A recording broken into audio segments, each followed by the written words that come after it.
Et bonjour Bruno Donnet pour ce retour après cette semaine d'absence. Alors tous les jours, Bruno, vous recommencez, vous observez ici les stratégies médiatiques et on s'en réjouit.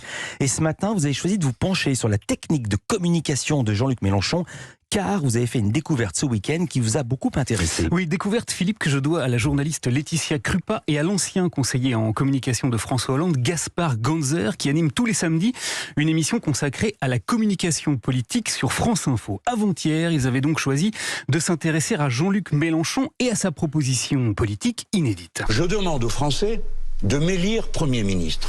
Élisez-moi Premier ministre, une sorte d'oxymore constitutionnel, puisque le président est élu, mais le Premier ministre est nommé, très habile néanmoins, et que nous avons tous parfaitement entendu, tant Jean-Luc Mélenchon en a fait la ligne de force de toutes ses sorties médiatiques depuis le soir du premier tour de la présidentielle. Eh bien, d'après Gaspard Ganzer, cette façon de proposer en politique quelque chose qui n'existe pas et qui n'a pas le moindre ancrage dans le réel est en fait très directement inspiré de la nouvelle économie et du modèle sur lequel s'appuient les startups de la Silicon Valley. Il fait un peu comme les Américains font aux États-Unis avec des entreprises qui proposent d'aller dans l'espace, de créer de nouveaux services. Eh bien lui, il propose de changer l'enjeu de l'élection législative et d'en faire une élection du Premier ministre. Voilà, mieux que ça, j'ai appris par la voix de Laetitia Krupa que cette stratégie de communication avait même été modélisée et qu'elle portait un petit nom. C'est une maxime en vogue dans les startups depuis les années 2000.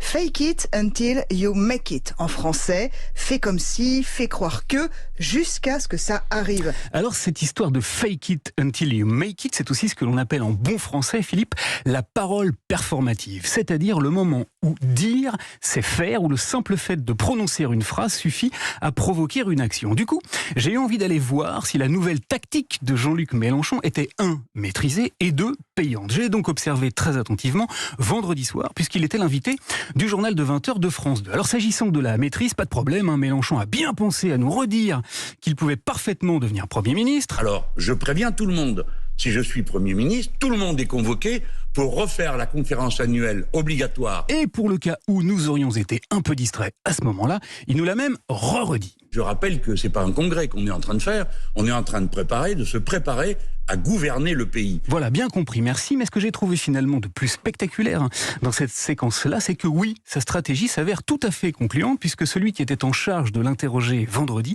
en l'occurrence Thomas Soto, lui a posé des questions précisément au sujet du poste de Premier ministre qu'il convoite, comme si c'était finalement parfaitement envisageable. Vous rêvez en Premier ministre de cohabitation, c'est même lisible sur vos affiches, oui. Vos affiches de je ne campagne. rêve pas, je vous rassure. Vous souhaitez être. Bah ouais. Et je le demande au peuple français. Enfin, pour terminer, Philippe, je suis également allé faire une petite plongée dans notre grand placard archives politiques, car cette histoire de stratégie de communication empruntée aux startups m'a mis la puce à l'oreille. Elle m'a beaucoup amusé, car il me semblait bien me souvenir que Jean-Luc Mélenchon avait très régulièrement fustigé le modèle des startups. Eh bien, bingo, en octobre 2020, il s'en était servi à la radio pour railler qui donc Emmanuel Macron. Il pense que le pays est une start-up nation, c'est-à-dire qu'il pense que c'est comme une entreprise. Ficelle sur laquelle il avait déjà allègrement tiré en décembre 2018 à la tribune de l'Assemblée nationale. Non, la France n'est pas une start-up que dirige un petit génie. Comme quoi, Philippe, on peut parfaitement danser sur les estrades. Un modèle de développement que l'on juge dangereux, mais lui chipper quand même ces petites techniques marketing, fait semblant jusqu'à ce que ça marche, de l'imitation dans la communication de Jean-Luc Mélenchon. Eh oui, la réplique, c'est lui. Merci beaucoup Bruno Donnet, plaisir de vous retrouver. À demain.